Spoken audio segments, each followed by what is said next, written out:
what I'm going to do today is give you a brief overview of the NEI Clinical Research. I am the sole representative today of my program here.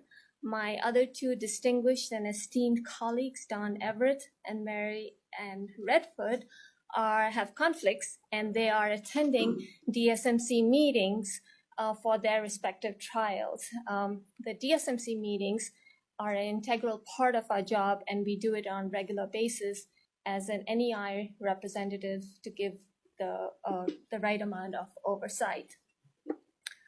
So in the past few council rounds, you have heard a lot of basic program concerning the retina, the cornea, the lens, the glaucoma, and the low vision. And what I want to emphasize in this extramural program matrix, that the collaborative clinical research program crosses over all of them. So that means we have clinical studies as well as trials from all these areas, which is the retina, cornea, lens, glaucoma, and low vision. Our main goals of our clinical research program is to test new agents, technologies, and other interventions for the prevention, diagnosis, or treatment of eye diseases, and our improved vision-related quality of life. We fund applications that conduct population-based research to describe the prevalence of eye diseases across the lifespan and within and among divergent demographic groups. We have applications that conduct studies to identify risk factors for the development, persistence, and progression of eye diseases, and applications that do secondary data analysis using existing database resources. We also have a lot of grants in our portfolio which look at to conduct system-level health service research to improve vision health and or reduce health disparities. And we also have applications that are looking to develop new statistical methodology or tools appropriate for analyzing vision health data. And lastly, applications that develop new approaches to conducting clinical research studies, including those that capitalize on point of care, as well as the electronic medical records. So the way we do our clinical trials is through two mechanisms. One is the cooperative agreements, and earlier in the morning you have heard of U01s and U24s. The activity code that we use in the clinical trials is the UG1. And these are for our bigger trials.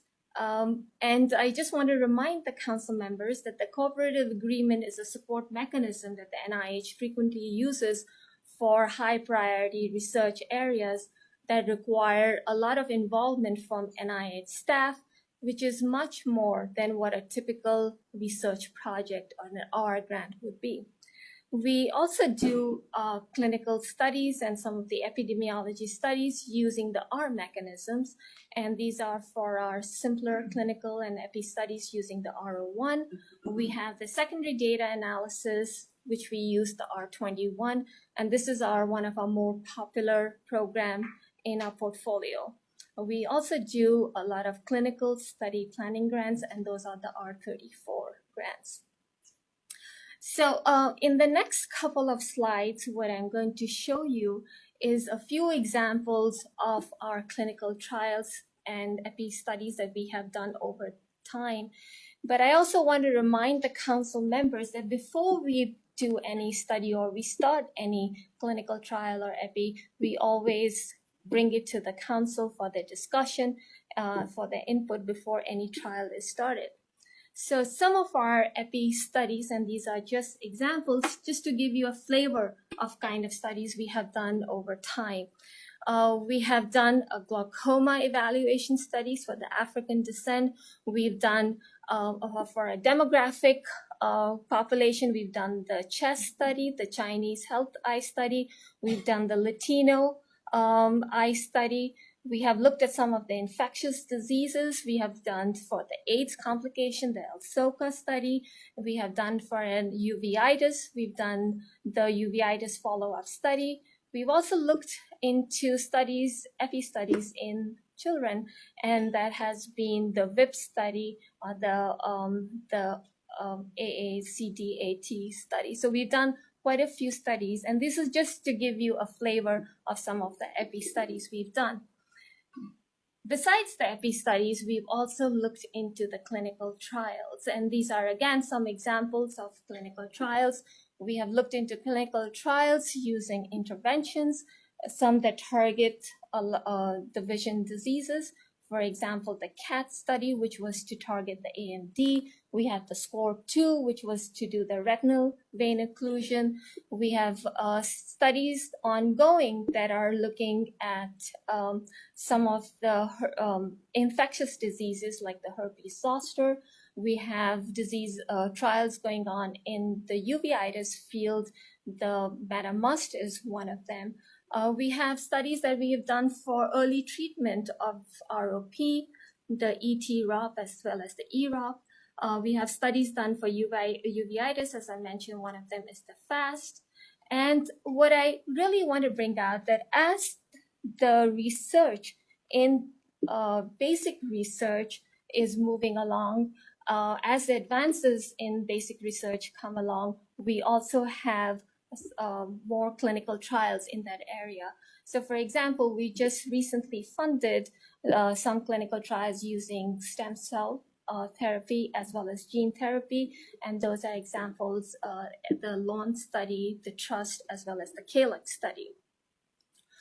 Earlier in the morning, Dr. Sieving alluded to the networks. And these are one of our success stories in our portfolio of the CCR networks. We have 2 networks that we have been involved with in the past few years.